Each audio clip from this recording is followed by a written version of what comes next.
தேங்காய் மட்டை உரிக்கிற மிஷினுங்க இது. ஓகே. இன்னோவேட்டிவா, அதாவது புதுமையா பண்ணிருக்கோம். போர்ட்டபிளா எங்க வேணாலும் இழுத்துட்டு போலாம். ஓகே. 2 ஹெச்பிங்க, சிங்கிள் பேஸ் 3 பேஸ் ரெண்டுலயுமே இருக்கு. SS துரு பிடிக்காது. ஒரு மணி நேரத்துக்கு எவ்வளவு காய்கள் உரிக்கும் சார்? 1300 காய் உரிக்கும். காய், காஞ்ச காய், சின்ன காய், பெரிய காய் எல்லாம் உரிக்கலாம். யார் வேணாலும் ஆப்ரேட் பண்ணலாம், எந்த ஸ்கில்லும் தேவையில்லை. பவர் கன்சப்ஷன் எடுத்துட்டீங்கன்னா 0.45 யூனிட், அதாவது அரை யூனிட் கொஞ்சம் கம்மி தான். 1 மணி நேரம் 1300 காய் உரிக்கிறதுக்கு அவ்வளவுதான் வரும். அவ்வளவுதான் ஆகுது. டோட்டலா ஒரு காய் உரிக்கிறதுக்கு எவ்வளவு செலவாகும் அப்படின்னு பாத்தீங்கன்னா, வெளியில காய் உரிக்கிறதுக்கு 1 ரூபா 80 பைசா 1 ரூபா ஏரியாக்கு தகுந்த மாதிரி வாங்குறாங்க. கண்டிப்பா. இதுல 15 பைசா ஆகும். 2 பேர் சம்பளம், மெயின்டெனன்ஸ் எக்ஸ்பென்சஸ், இந்த ரப்பர் கன்சப்ஷன் எல்லாம் சேர்த்துனாலும் ஒரு 15 பைசாக்கு மேல வராது.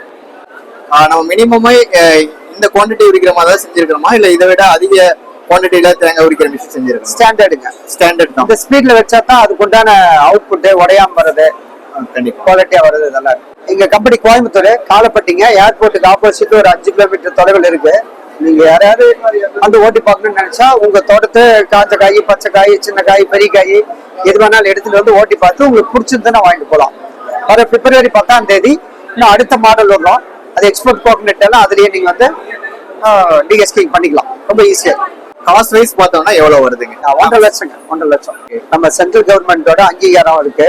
சப்சிடி ஸ்கீம்லயே இதை வாங்கலாம். 50% வரைக்கும் சப்சிடி கிடைக்கும். ஸ்மாம் ஸ்கீம் சொல்லுவாங்க இல்லையா, ஸ்மாம் ஸ்கீம்ல கிடைக்கும், சப்சிடியும் கிடைக்கும். இது இல்லாம சென்ட்ரல் கவர்மெண்ட் MSME ஸ்கீம் எல்லாம் விட்டுருக்காங்க. 35% வரைக்கும் வாங்கலாம்.